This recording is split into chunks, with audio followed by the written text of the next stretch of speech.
Welcome to Share the Load, the podcast, brought to you by the DPJ Foundation. This is a space for honest conversations, real stories and shared experiences, shining a light on the challenges we face and reminding each other that none of us have to carry the load alone. In each episode, we'll be talking with people from across our community, exploring life, work, mental health and the realities that shape us, the good, the difficult and everything in between. Before we begin, we want to let you know that some episodes may include sensitive topics, including discussions around mental health and suicide. If at any point you find the content upsetting, please take a moment, pause and look after yourself. If you or someone you know needs support, we encourage you to reach out to a trusted person or a professional organisation. You can also call our 24/7 call line on 0800 587 4262 and you can find further information on our website. This is Share the Load. Croeso i'r Rhannwch y Baich, y podlediad a ddygwyd I chi gan sefydliad DPJ. Mae hwn yn lle ar gyfer sgyrsiau gonest, straeon go iawn, a phrofiadau ar enir, gan daflu goleini ar yr heriau rydym yn ei hwynebu ac atgoffa'n gilydd nad oes rhaid i'r un ohonom gario'r baich ar ei pennu ein hunain. Ym mhob penod, byddwn nhw'n siarad â phobl o bob cornel o'n cymuned, gan archwilio bywyd, gwaith, iechyd meddwl a reality sy'n ei llunio. Y da, yr anodd, a phopeth rhyngddynt. Cyn I ni ddechrau, rydym am roi gwybod I chi y gallai rhai penodau gynnwys pynciau sensitif, gan gynnwys trafodaethau ynghylch iechyd meddwl a hunanladdiad. Os byddwch chi ar unrhyw adeg yn teimlo bod y cynnwys yn ofidus, cymerwch eiliad, oedwch, a gofalwch amdanoch eich hun. Os oes angen cefnogaeth arnoch chi, neu rhywun rydych chi'n ei adnabod, rydym yn eich annog I gysylltu â pherson dibynadwy neu sefydliad proffesiynol.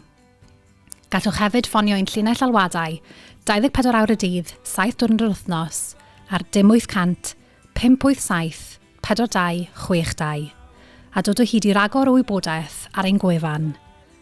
Dyma Rhannwch y Baich.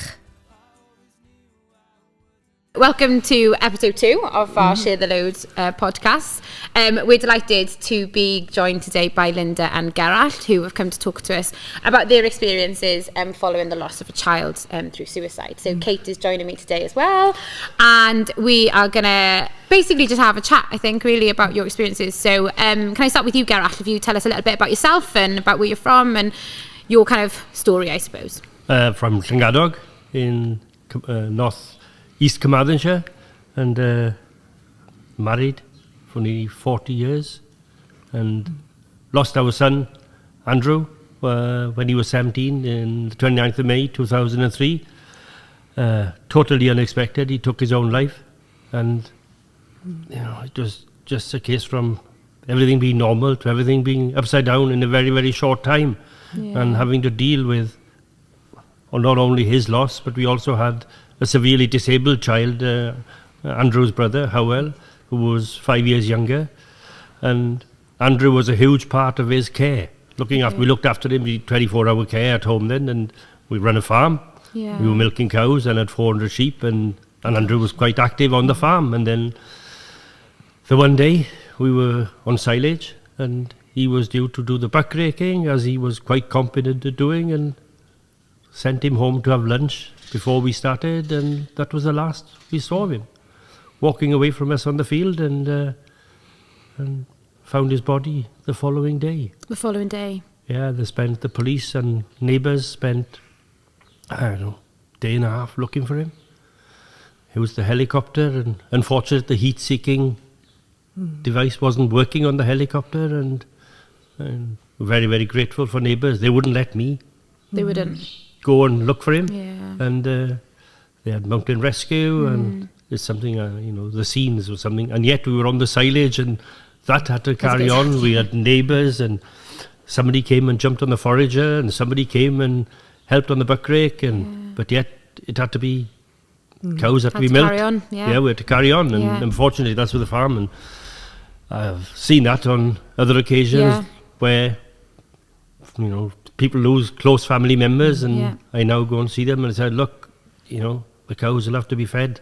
the sheep will have to, they won't lamb on their own, and It's not that's like our situation. And not like normal circumstances. You could just take 2 weeks off, is it? No.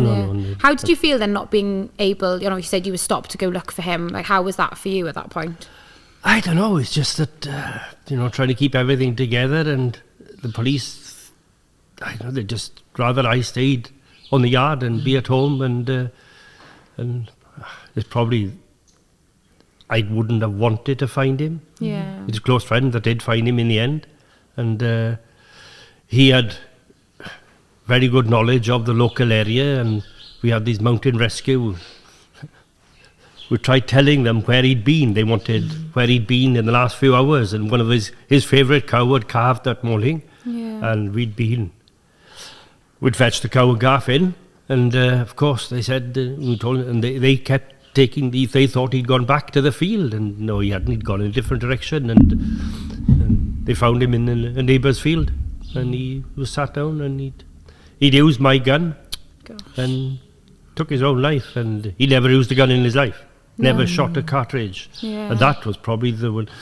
And we came back.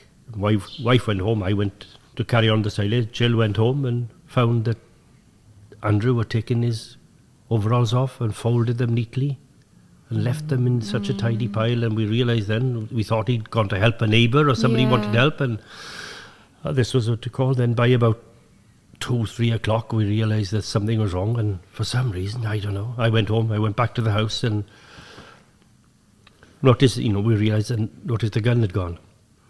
And that must have been horrendous. that was probably something I'll never forget. And then contacted the police, and then everything went from there then. And was there any indication? I know you said you were on the silage and things that day, and was it fairly nothing. normal There in was Sands? no indication? That's the one thing. There was no indication, and I'd have thought he'd have been one of the last people to ever do anything like that. What was he like? Tall, not academic. He was what you call then. He used to he'd left school, spent some of his time at home with us on the farm and with my wife's uncle up in Glaisbury, which is on the Radnorshire border, or what do you call it. And he'd been there helping them with the spring work, and he'd come home the night before then just to help us on the silage, and he probably would spend as much time up with Jill's uncle as he did at home. Yeah. Did he live for farming? Was that, he quite enjoyed what he called. And he was totally not academic. He hated school, and, but he was very tall, and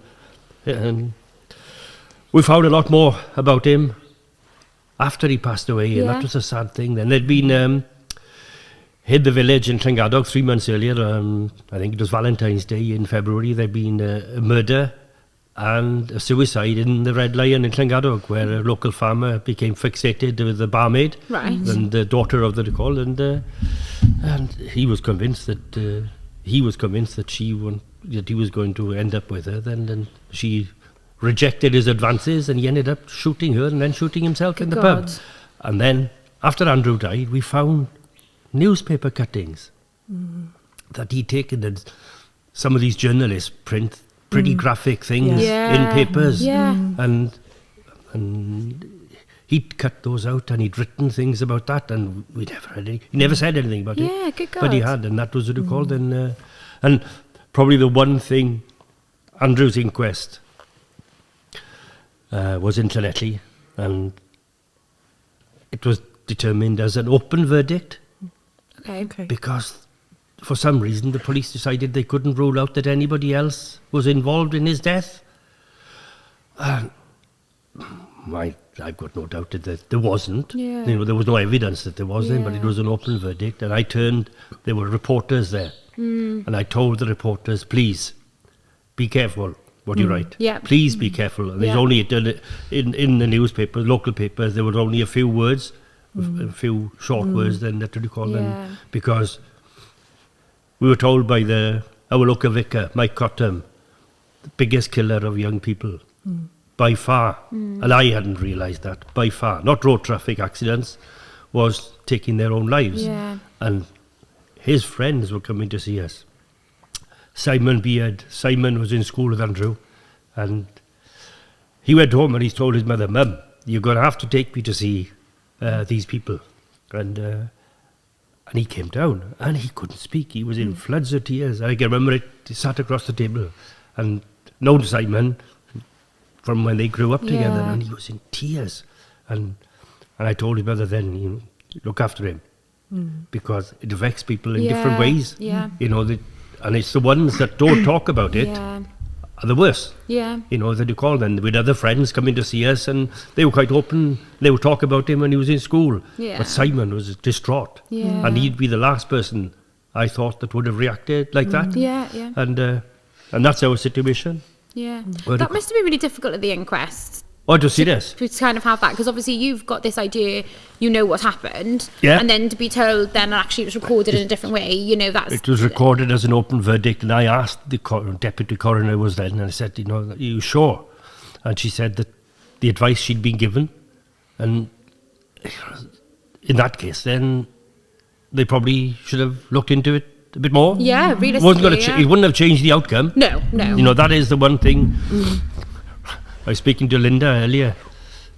The most difficult part for me was that the police were quite aggressive, that it had been my fault that he'd taken my gun, that they were seriously considering prosecuting me, Oh, good God. that he'd used my shotgun. Right. But we tried explaining to them, Andrew was 17. Our other son was severely disabled. Yeah. Should anything happen to my wife and I, he needed to know Yeah, where how to everything access was. things. Yeah, exactly, yeah.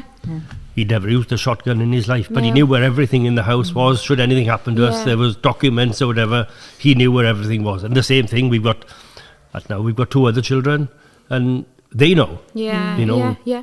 we've always been open, and And that, presumably, the police were obviously having those conversations with you quite soon after this happened then? they about- came, took my guns away immediately. Immediately? And And in the aftermath of you having just lost your son? yeah, they came into the house and they said, look, we need your guns. I said, fine. They said, you know, the keys are here, and the rest of them, I've got 2 shotgun cabinets, and I did at that time. I used to do a lot of shooting, Yeah. mainly fox control, pest control. Yeah, Nothing, yeah. As many farmers do. Yeah, not pleasure. No. Never shot for pleasure in my Yeah. life. And they came in and they said, yeah, we want your guns. And then I can remember an inspector came then one day to the house and started asking questions about what you call it. I told him that the cabinets are locked. The keys were locked in a filing cabinet, and everything. You know, he knew where everything was, and he said, "Oh, well, they are seriously considering prosecuting you." And I told them, "Not going to change anything. If you want to put me in jail for 5 years, so be it." You know, as you call it, the main reason, you know, we'd already lost him. Yeah, And the worst had happened at that point, hadn't it? yeah, the worst had happened, and you know, the caller said, you know, whatever you want to do, whatever you got to do, you do. But I told him, I was quite open to them that he knew where everything was. Yeah, And the same yeah. thing, we've got 2 children now. One is 20 and one is 18, and Yeah. they're totally aware where everything is. Yeah. And I think it's better that way. Yeah, and it's commonplace on many farms, isn't Yeah. it, across the world, really? Yeah, you know, it's you grow up in a different way, really, don't So we've been very, very fortunate from having a severely disabled child and losing the healthy one Yeah. to now having subsequently 2 healthy children. you? Yeah. Lois, who probably you've seen earlier on one of these, and we knew nothing that she was volunteering. She kept it quiet. We didn't know.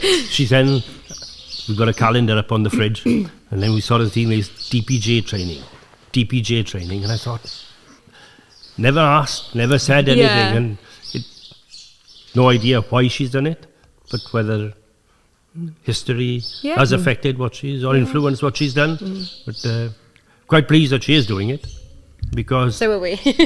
but as young Absolutely. people will probably find it easier to talk to Yeah. Yeah. younger absolutely. people Yeah, and relate to absolutely. them rather than somebody like me who was a lot older find it difficult to relate to young children. Yeah. And I know she does a bit of it. She's in Swansea University. She does a bit there then. Yeah. And, so that's our situation. Yeah. Well, thank you for sharing that. Firstly, you know, we really appreciate you coming. We'll come back to Andrew in a second and go to Lynda, if that's okay. Lynda, if you want to tell us a little bit about your story and about yourself and Well, me and my husband, he's farmed all his life. Fell out of the pram onto the farm in Warwickshire. We now live in Ceredigion. We moved here in late 2024. The story is we only had one son.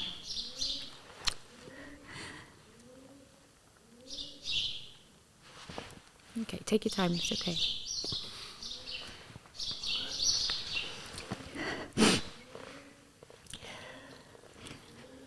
22-year-old who took his life in 2022 on the 1st of January. He also shot himself.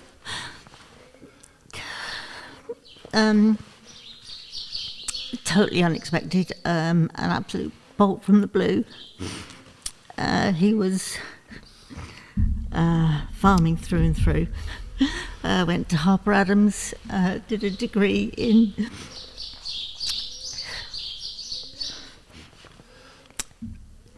rural estate and land management, and got a 2-1, and was just at the beginning of the rest of his life, really.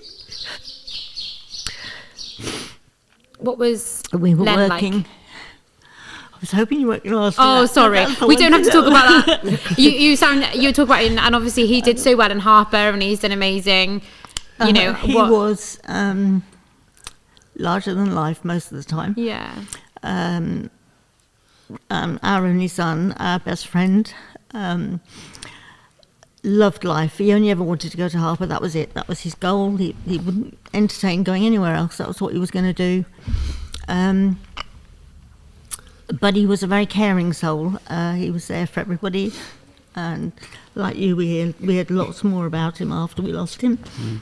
From a lot of his friends would come out and tell us stories. Lots of people would come to us and say, if it hadn't been for him, they wouldn't have got through uni. Or a young girl came and said she used to get bullied at school and then sorted it out. So yeah, caring soul. But a bit of a worrier. And the day we lost him, Andrew and I were working. Apart from farming, my husband did ultrasound livestock scanning. Okay. So 7 days a week that time of year, we were off out. And we'd been contacted to come home. The police needed us to be back. And people weren't telling us why, what had happened. My husband said to me, "We've lost him."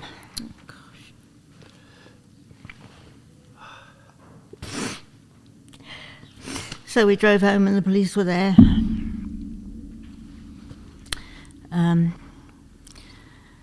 They'd already managed to get into the house. He wasn't at home, he didn't do it at home.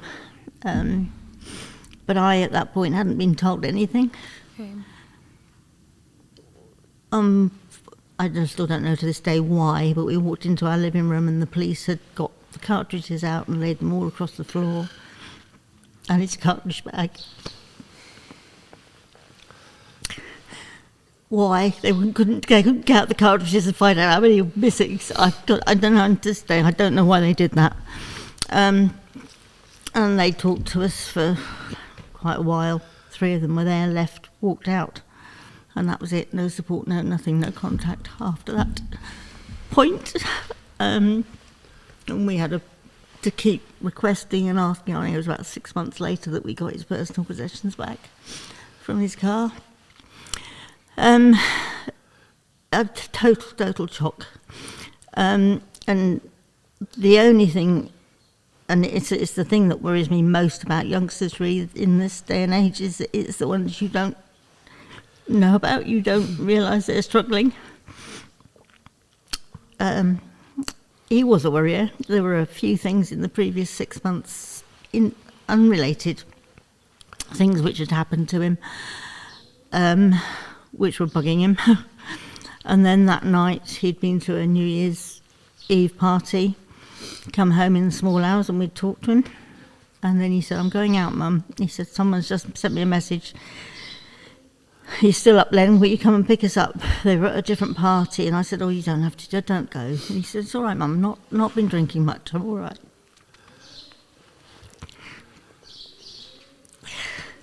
I'm driving them home. For some reason, something got spilled in his lap, and he looked down and he put the car in the ditch. They couldn't get the truck out. Couldn't get the truck out. They called someone else and pulled him out, and he called his friend who was just down the road. And no, someone else came to pick them up. Chris came and pulled him out of the ditch and said, "It's not that bad, Len. We'll get you back to our farm." And Chris thought he was going to follow him. But he came home, grabbed his gun, drove off.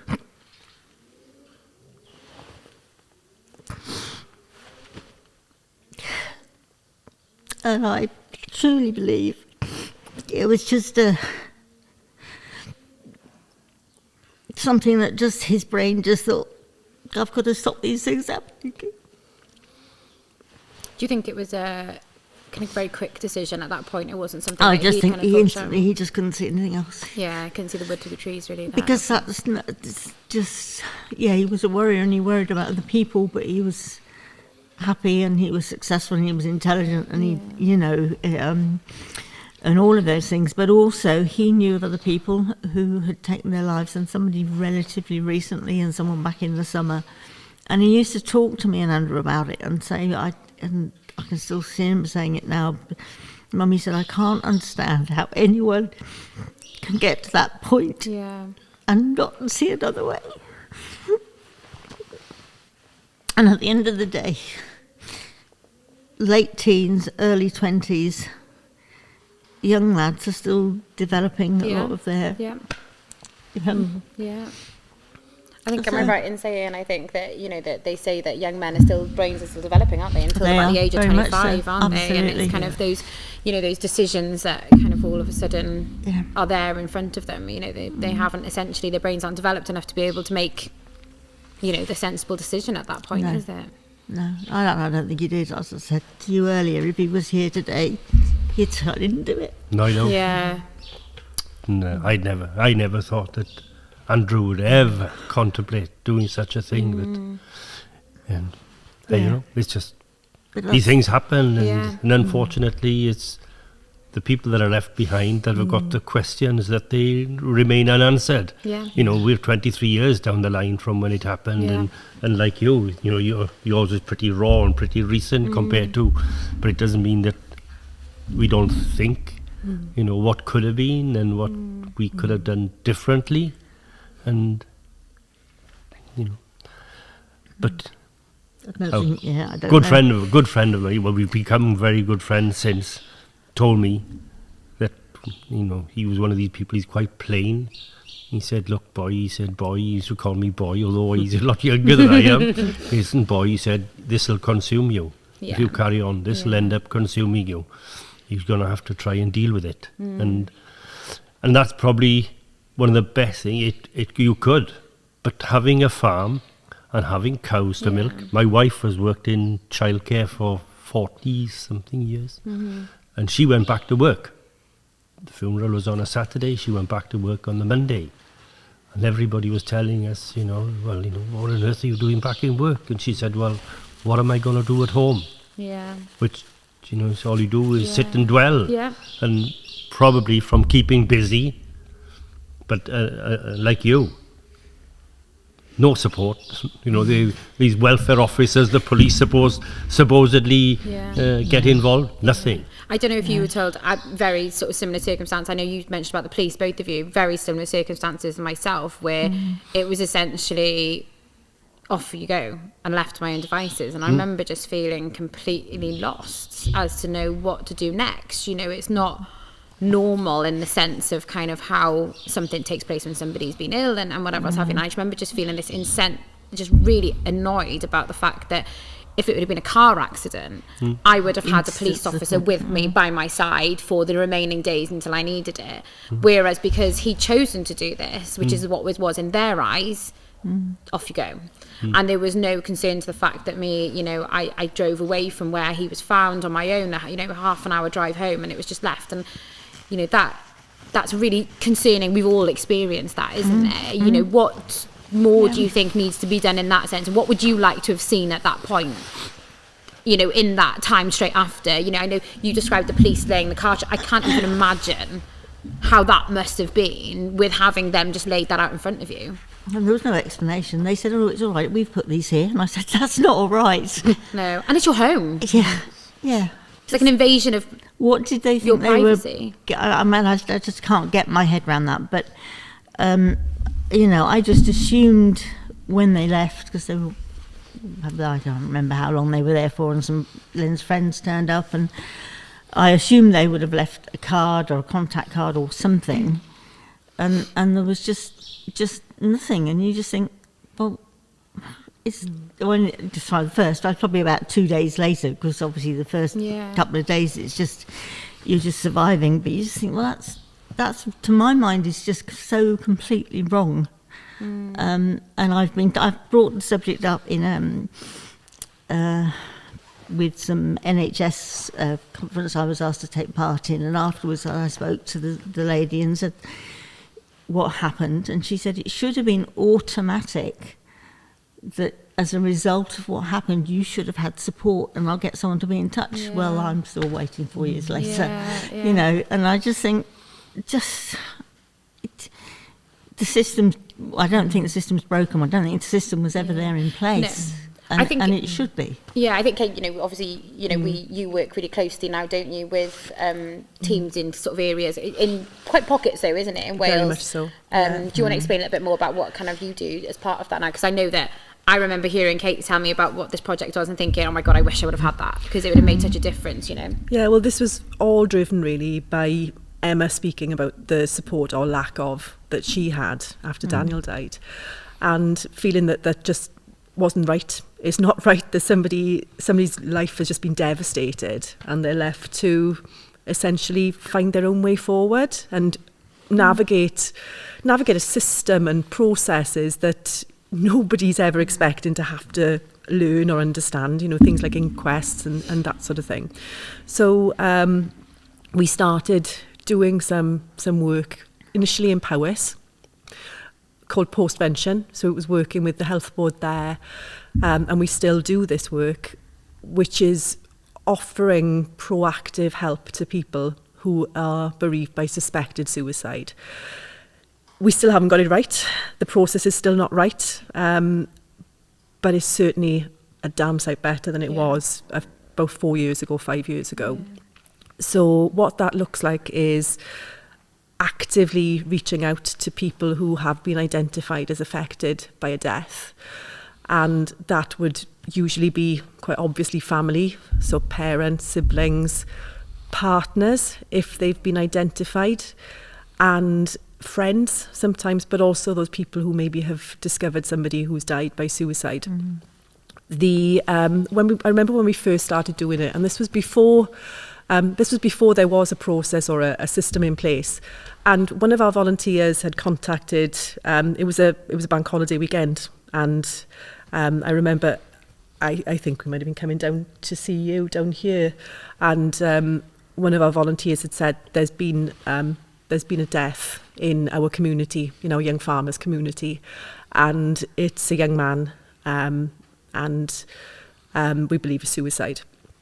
So that was to let our helpline volunteers know that we might get calls, because obviously that type of call is potentially going to be more difficult for some volunteers to take.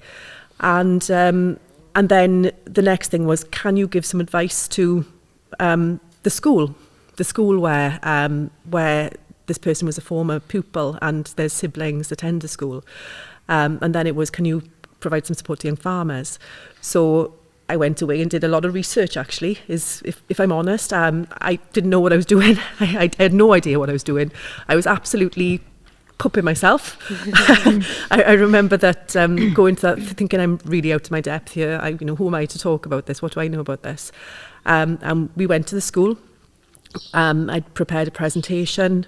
Prior to this, we'd had some discussions, some conversations, but I'd prepared a presentation which was informed by information taken from Child Bereavement UK, from Winston's Wish, from some of those organisations that are out there to work with young people who've been bereaved, and talked to all the staff from this high school in rural Powys, and then myself and somebody who's become a friend as well as a colleague, Jan, from the postvention team in Powys, we were driving around trying to find a farm, and we got absolutely terribly lost. So, I'm thinking, oh, gosh, how am I going to talk to this person whose life is just absolutely fallen apart because their son has died? What am I going to say? But between the two of us, we listened. We didn't say a huge amount. We were there to explain the support that was available, the information that's out there, but also to just to listen and to give that space to talk about the ugly reality of your heir essentially taking their own life. And yeah, we repeated that trip, or I repeated that trip, sometimes with Jan, sometimes with other people. And I hope that we managed to make some difference. But I'll tell you now, I was listening to audiobooks driving up that A470, or whatever the road is, going up through Mid Wales, and trying to really understand the theory behind suicide as much as I could, because I felt like, who am I to talk about this? What do I know about this? But the reality is that I don't need to know about this. I don't need to be an expert. It's just being human, and being there and being supportive was something that made, I believe, a difference. So that was the start of our post-vention service. It wasn't fully fledged. We've got our counselling service which backs that up. We have some counsellors who are specialists in supporting with suicide bereavement. We've got some therapists who do extras, so that things like rewind therapy or EMDR therapy, which is a type of trauma therapy that can help with sometimes those images that just won't go away when we're thinking about what might have happened or what actually did happen. But we're really proud to be part of a new collaborative across North Wales called Envisalis, which is doing the same thing, but in a different footprint. That's really, really new, and it means that we work alongside other great charities. So in Powys, we work with Pontafran. Across North Wales, we work with Canolfan Felinfach, with Tywish, Sandy Bear, and also Cruise as well. And then there is a system across Wales, but we're finding that it's not necessarily working with us at the moment. But then alongside that, we have open dialogue with other organisations whose story very much reflects Emma's story, but in different ways, who've been set up by often parents or family members who've been bereaved by suicide, because it's the support isn't there that needs to be. And one of the things that I've made a note here, police, because that was something Emma asked the question that I was going to ask, that comes up time and time again. Us being able to provide support often relies on the police having obtained information, having identified who might be affected, because it's not always obvious. And the stories we hear from some families are that the police were very, very supportive, that they were excellent, but too often we hear that that there are gaps, that somebody's just doing their job when in fact somebody's world has just fallen apart. Absolutely. And that lack of empathy and care is a real issue, isn't it? It's a real issue, it's a real concern, because getting it right can make such a big difference, and getting it wrong can be really, really rubbish. So in like the theme of kind of getting it right and wrong, like something you both mentioned there was about, the friends of Andrew and Len came around pretty quickly. Did you find that that was helpful for both of you in that sense, having them around? For us, certainly. Amazing. And still to this day. Yeah, you find that a comfort in that, Probably the biggest help we had from another tragedy. 2 years previous, a young lad from up the road, from Myddfai, was killed in a tractor accident, ironically in our field. Right, okay. Going to work, and he tipped the tractor into our field, and his parents came down the morning after Andrew was found, and I can see them now. She was sat on the table, tears streaming down her face, but telling us, this is how it's going to be. Yeah. You won't know what's hit you for the next few days. You'll have so much to do, you'll have so many people here, but once the funeral is over, a switch will go off. And everything will go quiet. You'll have nobody coming to see you. Everything will have been sorted. And she was spot on. And it was just the peace, the quiet, and that, it was unbelievable. There were so many people, and we were very grateful for the people that called to see us, but people called to see you before the funeral, where very often you could have done with people coming to see you after. People did, but for the few days after the funeral, that was what struck. But, Eileen, I'll never forget her. He was 17, the same age as Andrew, and she came and she was, telling us this is how it's going to be. Yeah. You'll have so much to do, you'll have so many questions to answer, you'll have this to do, and dealing with everybody, which had to be done. Yeah. And that was helpful. Oh, brilliant. Yeah. But she wasn't, she was pretty direct in the way she said it. Didn't sugarcoat it, it was just like that. But there's no point in trying to sugarcoat it. Nope. But this is, and it was, that's how it, it turned out to be. Yeah. But she said, be prepared. Did you find that people avoided coming to speak to you? Well, that's what I call you carry on. We preempted that really in a way because we sort of thought that might happen. Yeah.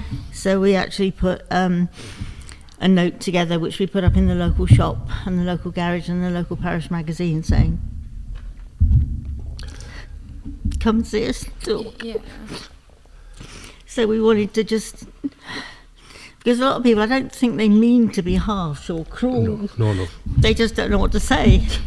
Yeah. We've had a very similar conversation with my dad, and at that I had exactly the same experience where some of the people that I've known the longest in my life just didn't come to see me because they just didn't know what to say, and I found that quite difficult as somebody who's quite kind of vocal and wants, I wanted to talk about this. It was important for me to talk about it, and then to have people avoiding you was just like, why? And I personally believe it was because it was suicide. That's why I think it was. Because I think if he would have been had an illness and would have died because of an illness, people would have been there because they could say, I'm so sorry and things like that. But because it was his decision, they found it really difficult to know what to say. Yeah, no, I think that's right. There was this. We both decided, Jill and I decided that we would have to try and carry on. Yeah. And made a point that we weren't going to stay at home. Go to the mart. Yeah. Be public. Yeah. But going to the mart in Llandovery and having people that I've known all my life sort of walking towards you and then suddenly turning around and walking away. Yeah. And then the ones you least expected would come up to you and say how sorry they were. And, they call. I was even told that Andrew took the coward's way out by somebody that I've known for many, many years, and I just walked away. And how did that make you feel? I felt like telling him, would you do it? Yeah. I wouldn't. No. I wouldn't have. Unless, that was probably one of the worst things somebody could say at that time. Yeah. And, but, people are different, aren't they? People react differently. Yeah. But we found that there were a handful of people that kept us together. Yeah. And you probably found the same. Yeah. And it is, that some people do find it difficult. I find it, we've just lost two of our neighbours now. People I'd grown up with, and died 5 months apart, husband and wife. Okay. And Dylan is next door to us farming, and I find that I found that extremely difficult. Losing somebody that I lost my closest friend in 1997.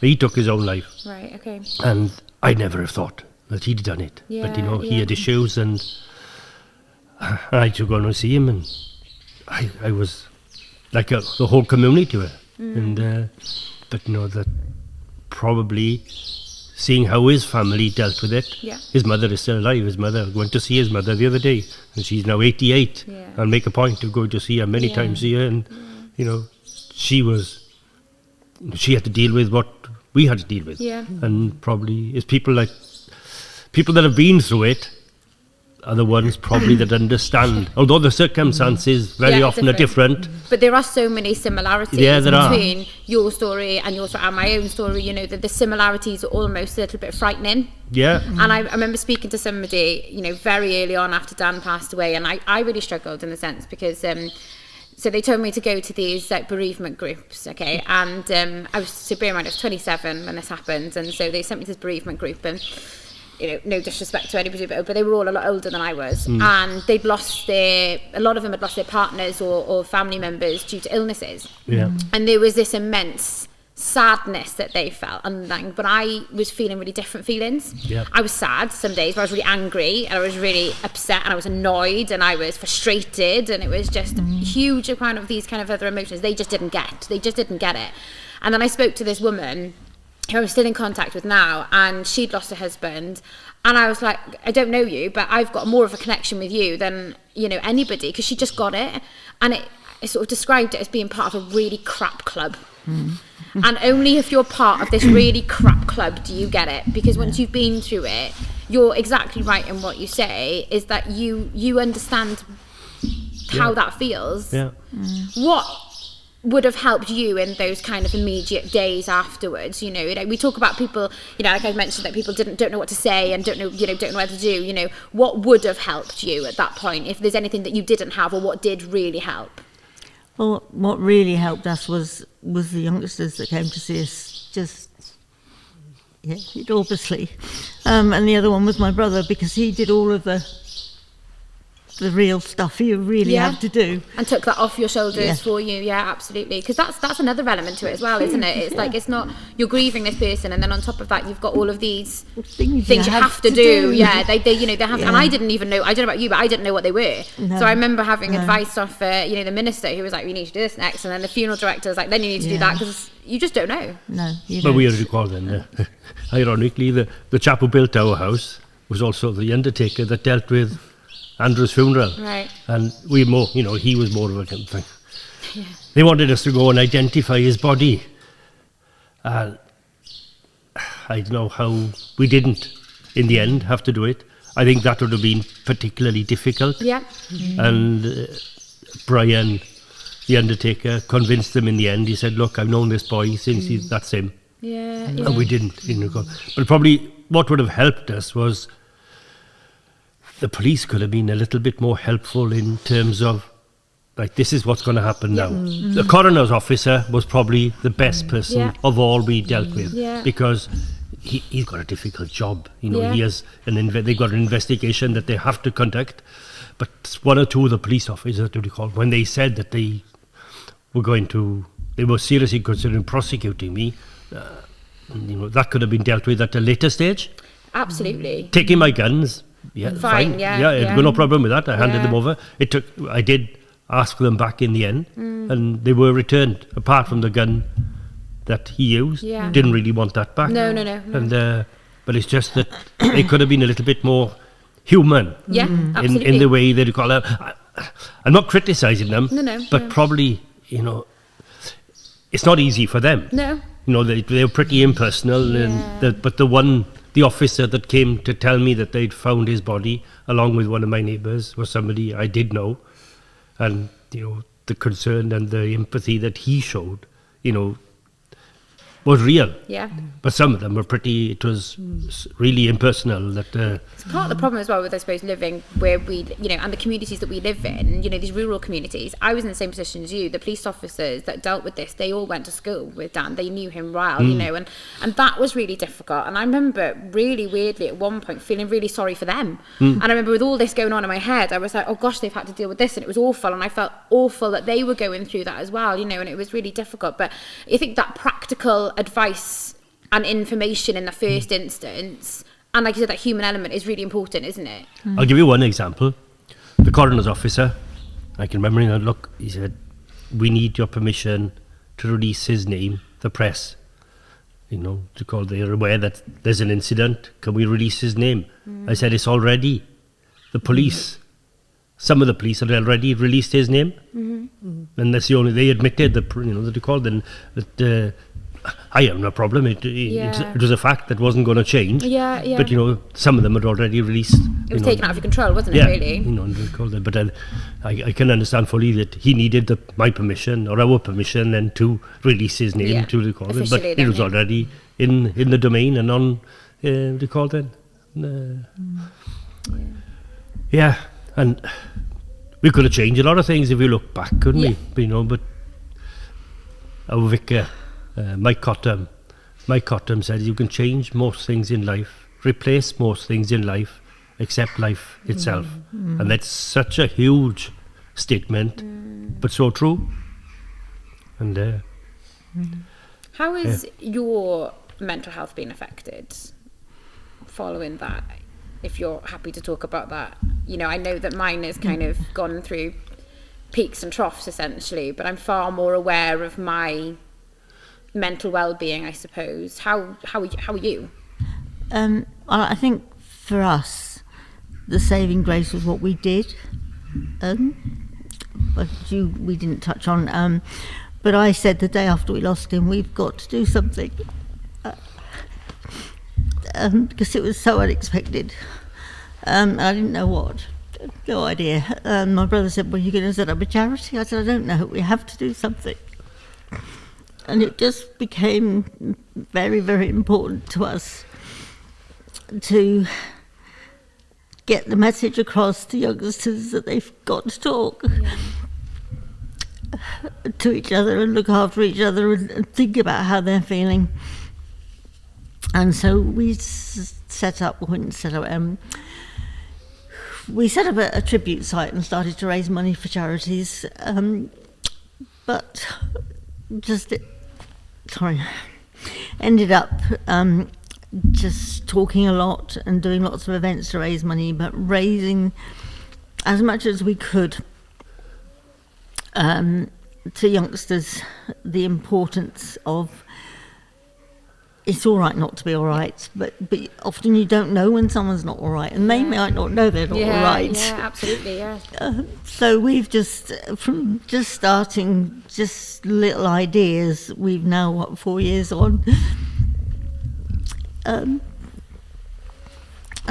have done a lot in what we've called Lead's Light, which didn't come about until the following year when we did a tractor run. A very successful tractor run as well. Yes. You're playing it down a bit, Lynda. It was a little bit more than a tractor run. Yeah, a little bit. We went from John O'Groats to Land's End. That's bigger than any tractor run I've ever done. Usually just go around Newgate and back. Yeah. But it's about normally it's 890 miles, but we did 2,200. We went the long way round. Yeah. We went the long way round. Yeah, we did it in a month. John Deere lent us a new tractor, and some friends of mine lent us. They had a camper van business, and they lent us a camper van. And we called in at 45 stops, mainly livestock markets, just to stop and talk. We've been doing it ever since. So yeah, you have finished the tractor run though, haven't you? Yeah. There was a time when I didn't think we were going to, because the plan was we finished at Land's End and the tractor was getting left down there, which it did. And then we came back up home, but Tame decided that they wanted us to be there for Tame Sheep Fair, which was in August. And someone who was around said, "Well, I'm going to make sure John Deere bring it back," so they did. And then we went on to another local show, and then we went, "Oh, God, I just want this to stop." So we were away for 6 weeks. So it was 4 weeks that we actually did the tractor run on. But yes, we'd already sort of done a lot of talking, and then I think that's what some people found difficult. Some people who shouldn't have done. People who were close to us didn't like the fact that we were actually out there talking about it. Okay.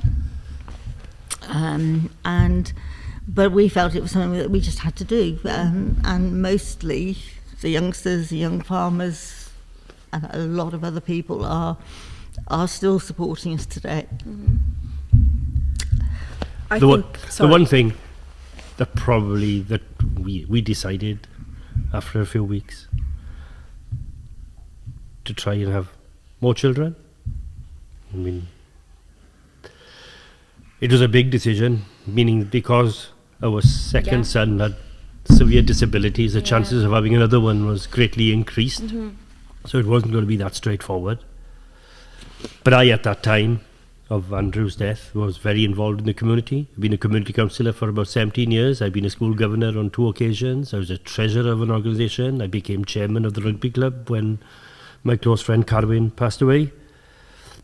But I decided that if these two, as they turned out to be 2 more children, I gave up everything. I used to do a lot in the Young Farmers, write scripts for their pantomimes and was successful. We won the county competition on 2 occasions, and I stopped.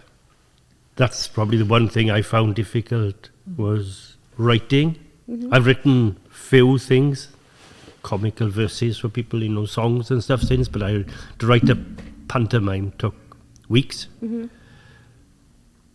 But I gave up all that. I was going to be at home to see these two grow up, and possibly that was the biggest effect it had on losing Andrew. That probably if I'd have spent more time at home, I might have been out. Although we had the farm, away 2 or 3 nights a week sometimes on either rugby club or council or whatever. And I used to enjoy. I really, really enjoyed that work. But I decided then that if we were going to have more children, I was going to be at home to see them growing up. And they never went to a nursery. They came out with me on the quad bike. Amazing. If it was -5 or whatever, Lois and Ruben were brought up on the farm and out to the recall, and they're both actively involved. If we need help, and they're there. Ruben is at home. He's now in Hartbury, and that's probably the biggest decision that I took. And people couldn't understand why I was doing it, but I wanted to be at home for them. And probably, they need taking here, there and everywhere when they grow up. And even when my wife was in work, if something needed to fetch them from school, it's just that we depended when Howell was very unwell. He was in hospital for the first 6 months of his life from 1990, 91. And we depended very much on other people to look after Andrew as he was then. And but we decided that was the biggest difference. In as far as anything else, we could all change a lot if we could have yesterday back.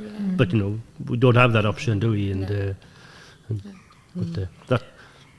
That's one of the things that I often hear from people when I speak with them, that they find really difficult, is the questions that they can be left with, or the unanswered questions, I suppose. Is that something that's familiar to you? Would you say that's, and would you have any thoughts about living with that? How do you deal with that? From our point of view, is why? That I think he has so much at 17. But little things bother people in big ways. He was learning to drive. He had a notification of his theory test and had a driving test booked. And you don't really know, he was having driving lessons and everything. He seemed quite competent. He had a car. And you seem to think, was something like that playing on his mind? Or we have no... I've gone through life and I tend to deal with things, but not everybody can. No. And but the unanswered questions, you'd like 5 minutes just to know why, and possibly then you wouldn't want to know, perhaps. And it's that catch-22 situation, isn't it? It is what you call, because you might know, but at the same time, it might be more painful than exactly. Than I think I've always been a bit of a believer in sometimes. Not the unknown is harder, isn't it, really, than the truth sometimes? Because if you don't know, it's you make up those things in your head, don't you? And it is that constant why, isn't it? What about yourself, Lynda? Well, as I touched on before, I genuinely believe it was a spur of the moment. So, of course, I've thought back on it, and I know that there were things that were bothering him, but he talked to us, he did. So, and I genuinely believe he would be more shocked than anybody. And you can't change that. No.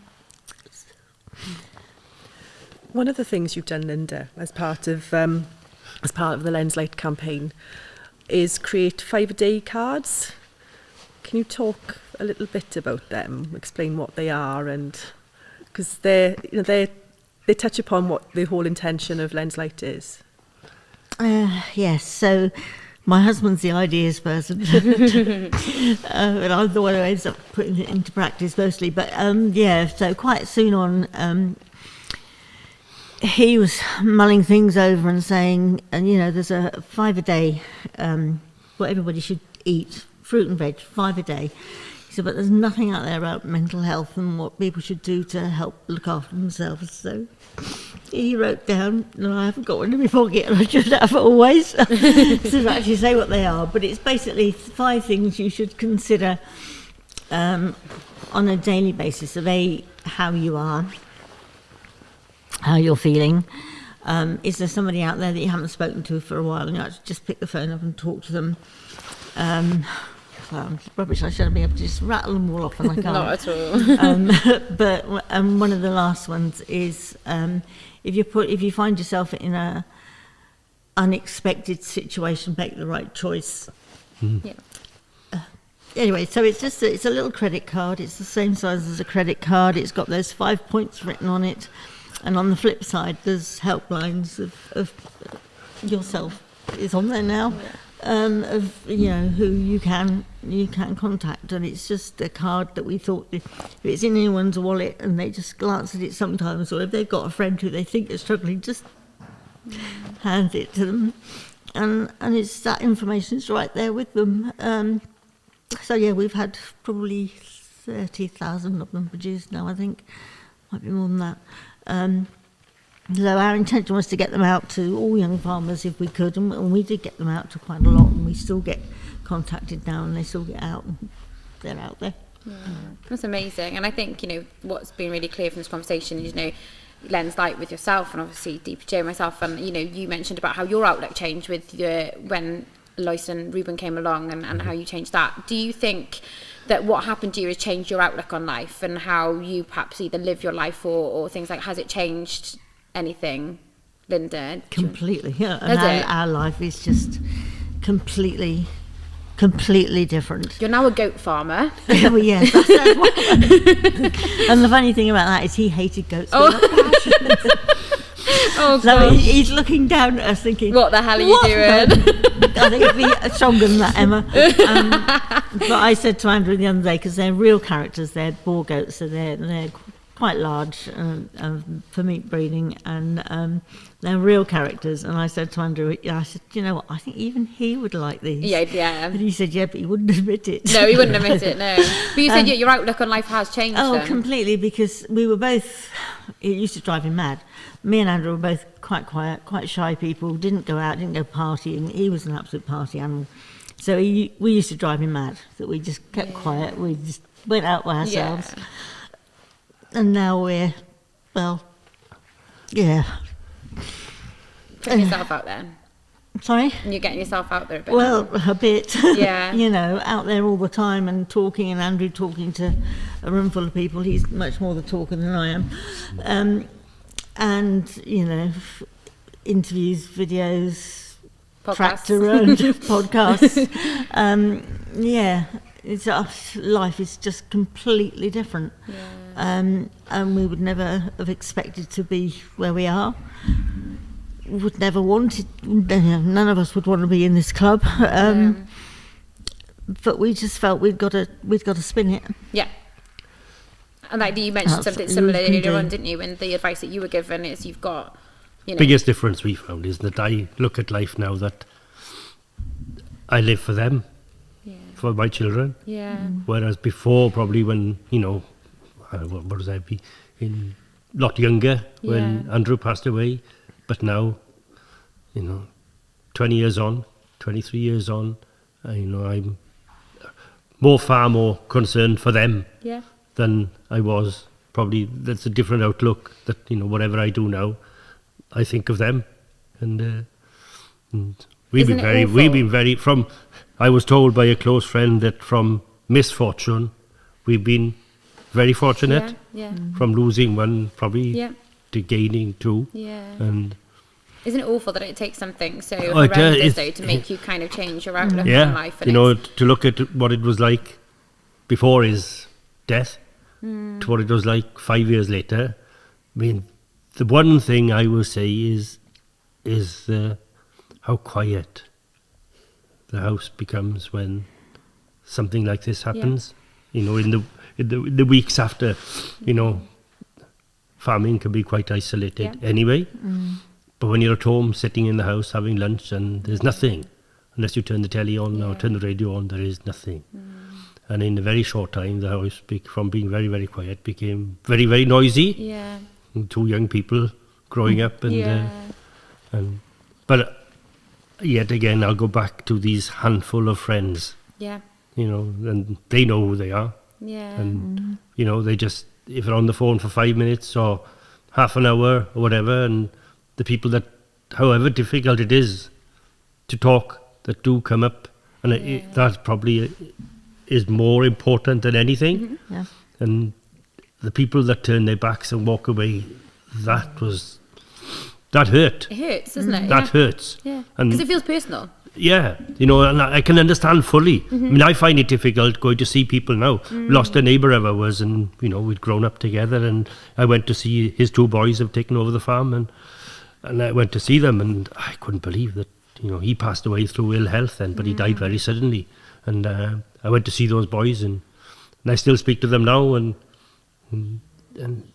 told them, and remember telling them, look, you're going to have to, your dad would want you to carry on. Yeah. You know, I know this has happened, and they did, and they've done remarkably well, and but when you get people walking away, and you know, sometimes I worked in Scotland for a year, and the people I worked for there were they were different from us as Welsh. They had these sayings, and Mrs. MacDonald said to me one day, very often when you need a leg up, all you'll get is a foot to press you down a little further. And that is very true. And in the sort of circumstances we were under, when you could have done some days, somebody to put your arm around you, or somebody to say something, you know, having somebody walking away, but made things worse. Yeah, absolutely. And I think, you know, having that, you mentioned earlier on about kind of that period after the funeral. I know I felt very much the same. I think a lot of people came around at that first couple of weeks, you know, and were there. And then the funeral for me sort of felt like the closing of that chapter. And I was sort of expected to start this new chapter, and it was like, and I was really lucky, you know, I was by myself with 2 small children. My mum and dad effectively moved in with me. Dad would come home to milk, and then he'd come back and whatever, and do everything in between. But I remember sort of getting to a point where, like, oh my God, I'm going to have to stand on my own 2 feet here a little bit. And I found the nights really hard. Yep. The night times, I think, were the worst for me. I think, you know, I could keep myself occupied to a certain extent within the day. And then the minute I got into bed, it was really hard. It was quiet. The quietness you mentioned was absolutely devastating, you know, and it was really difficult. What about you? Were there any sort of certain times that felt like it was hitting the hardest in particular? Well, for me, it was the phone. Okay. Because he used to talk to us every day. So when the phone rang, that was... Well, the fact that he didn't ring. It didn't ring. Okay, the lack of It calling, didn't ring. Yeah, didn't get text messages, didn't get phone calls, and it was like, I felt like throwing the phone away because it just... It was too silent. We were in different positions, you know, at least my wife and I, we were still together. We had our well, which was time consuming, and we had the farm. Yeah. And, you know, if she wasn't in work, we did our best to go around the stock and just keep active. Keep going, and I think in your circumstances, you lost your right arm. You know, that it was more, you were having to deal with everything on your own. You know, and the children, well, at least we had each other. Yeah, absolutely. And that probably was of, you know, some you know, benefit then. You know, at least we were there for each other. For each other. And there were difficult times in conversation some days, but you know, it was strange that people that had experienced something similar, like I lost my close friend, and they, you know, people like that, they understand, you know. And there was an incident in the village, where a young lad was lost his life in a tractor accident, and he was 7 or 8 years old. And I went to see, and I still go to see them now. Go to see Gareth, and that's the one thing he told. You understand, don't you? Yeah. He said a lot of people come here, they haven't got a clue, you know. You understand, and I can, you know, you can relate to somebody who's experienced something similar. Yeah, absolutely. Regardless what the It's like our crap circumstance. little club, isn't it? Yeah, but but you've got the empathy. Yeah, absolutely. You know, Yeah. What advice then? I kind of look at this two sides. So, what advice would you give to somebody who has been in your position and has lost a child in the way that you've lost a child? And they're going through perhaps what you're going through right now, or what you've been through. What advice would you give to somebody who is in that position, a parent? Well, we often do meet people. Yeah. Because we're often put in touch with people, and we just. I don't know that you can give them any advice really as such. I don't feel we're in a position to, except that we just always make sure that they know that we're there. Yeah. And there are people that we, keep in touch with, say, look, and they say the same thing as you just did. We met someone recently who was the same place as we were, and he stayed around because we were going to be there, and he said, I just say to everybody, I've got free membership, life membership of this club, and it's the one club. No one wants to be part of it. So the advice, I suppose, would be then is kind of understanding that people are around you and to kind of lean on them, isn't it, and talk to them and things. Yeah. What advice would you then? I would advise, the friends of people who have lost need to support. Yeah. This when they need the leg up, when they need an arm around them, rather than walk away. However difficult it is, if they're there for 10 seconds, 10 minutes, 2 hours, talk. And that was the next sort of bit I was going to ask then, is about kind of that side of it then, because obviously we discussed, I think all of us discussed how difficult that is for people sometimes to have that conversation, and we've all experienced people who avoided us because of that. But actually I think that's a great bit of advice of just be there. I think one of the best things for me was my cousin used to send me a text every day without fail, every day, how are you today? And it was simple as that, and it was all it needed to be. But that just daily check-in, just asking me how I was just, it kept somebody cares. And I think that was what was really important, is that people are there for you and you're not isolated and you're not alone. And like I said, those kind of stories and things, they're things that keep you going, aren't they? And I think some people are afraid to tell you things because they think it's going to make it worse. But actually, did you find comfort then out of being told those things? Oh gosh, yeah. I can remember the week after, his 4 best friends from uni plus, five really good friends of his came round, and they brought a photograph album, and they sat there and they were sort of looking a little bit sheepish about don't know what we ought to be telling them, what we ought to keep quiet. I bet you heard all sorts. Well, we did, but the nice thing was I could actually say, Chair, he told me that himself. Yeah, that's good, isn't that lovely? Yeah. And cemented that relationship that you had together. Absolutely. Yeah. But not everybody finds it easy. No. But it is. Probably 20 years ago, there was more of a stigma towards suicide than there is now. The work you're doing, is probably helping far more than people understand and realise. Farming community very often is very isolated, very, very isolated. You can spend days in some locations not seeing anybody, not regarded. But probably the one benefit of mobile phones is, you can access far more than wherever you are. Yeah. Swings and roundabouts, isn't it? I think phones are good for that kind of, like I said, that text I had every day was, and to me, to not have to say it to someone's face, I think was a little bit easier, just to write it down, like, oh, today's been actually really crap, and I'm feeling like this, and sometimes writing it down is a little bit easier, I felt with that, and but then it's, sometimes you kind of get so sucked into that actually you need to have those conversations and those kind of human connections, that person sitting with you having a cup of tea, those connections are hugely important as well, aren't they, to kind of... Well, I went back to work because I teach adults soft furnishings and upholstery, and a lot of my students have been with me for years, and a lot of them knew Leonard or knew all about his life story because that's what you talk about. And I went back to work 2 weeks later. I contacted my students and said I'll be back at work, and I think some people were surprised. And it was interesting how different people treated it differently. But for me, I just needed the normality back.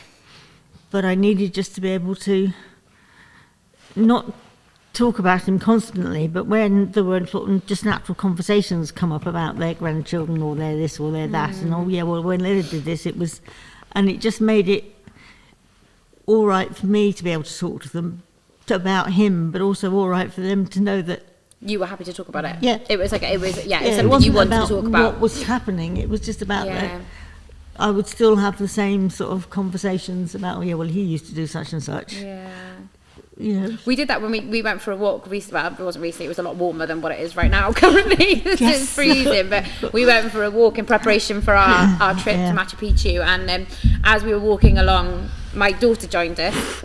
And she's like a gazelle, wasn't she? She was gone with her long legs, and Lynda and I were very much kind of slagging at the back a little bit, weren't we? Yeah. But we were talking about things, we talked, as you do, you naturally have those conversations, don't you? And, what was really nice for me that day was the way you talked about Leonard and how it was a really kind of natural conversation for you to have to talk about him in the same way that I talked about Mali, and I think that was really important. And that's why I asked, what was he like?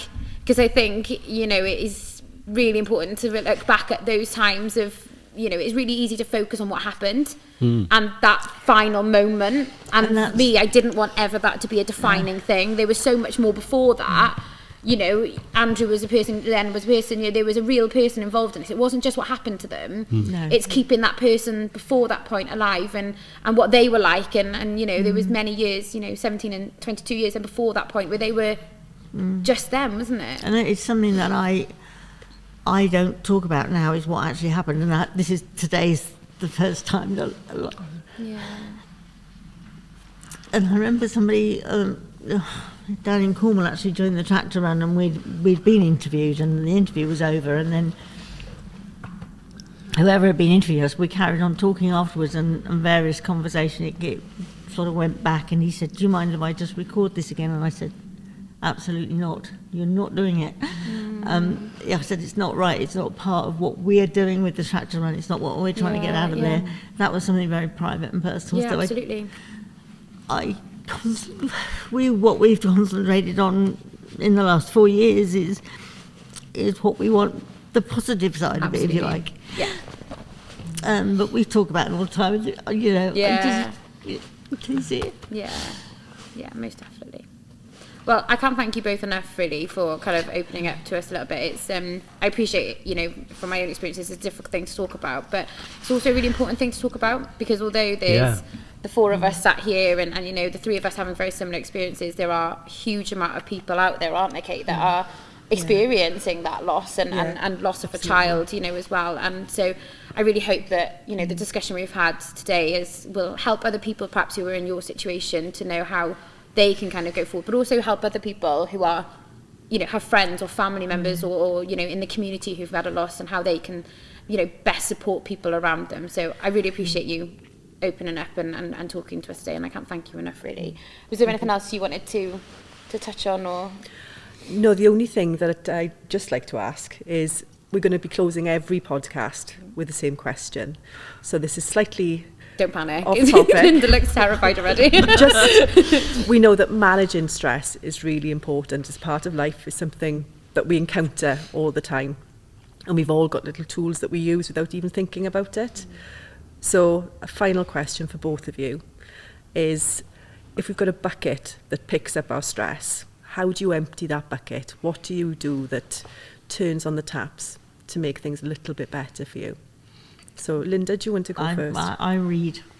When I've got too much going on in here, and there's lots of different aspects of our life that go on in here, and my way of just shutting it all down and trying to reboot is just to lose myself in a book.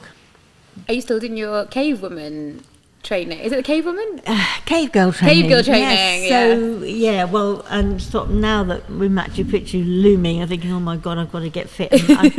So I started Pilates every week. I started cave girl training every week, which hasn't happened lately because we're not on the beach now.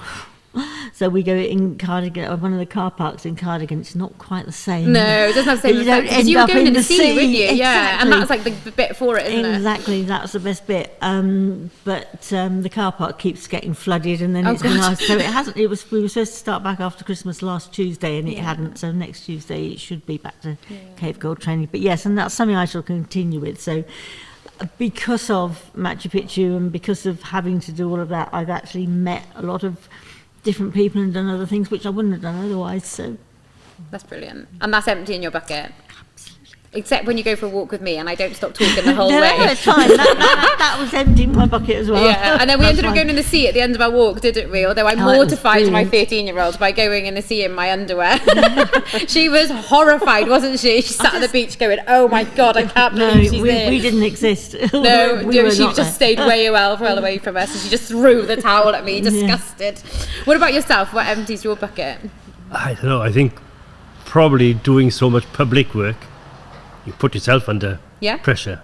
I was 14 years a treasurer of an organisation, dealing with other people's money, and school governors and things. And I think that's the one thing I withdrew totally. Yeah. I do very little now. I do some things, but nowhere near the scale, and just concentrating on what we have at home Yeah, and looking after them and the farm. And I'm not particularly stressed. Yeah, the time Andrew passed away was tough, but we'd also had to deal with Howell's ill health for 12 or 13 years previous to that, and that probably was as bad, because we, on life support and having phone calls to tell you need to come down to the hospital, we don't think he's going to survive tonight. And but no, other than that, I don't particularly stress about anything then, but withdrawing from public life and concentrating on what we had, and very, very grateful. Yeah. And it For seems what to me we like had. time with your children, is kind of very much something that's good for you. Yeah. But when they don't come home till about 4 o'clock in the morning when I'm ready to get up. That's another story altogether. Yeah. The bucket starts filling up a bit then, doesn't it? Yeah, it does. I got all that to come. I can't wait. If she's anything like your mother, we're in for It's trouble. already arrived. That's already arrived at home. Oh God! Yeah. No, thank you so much, and It's yet again, okay. really thank you for joining us, and I really appreciate it. It's not an easy subject to talk about, and Lynda in particular, you mentioned it's things that you don't talk about very often. So we're really grateful, and I just know that this is going to go on to go and help so many other people. So thank you ever so much.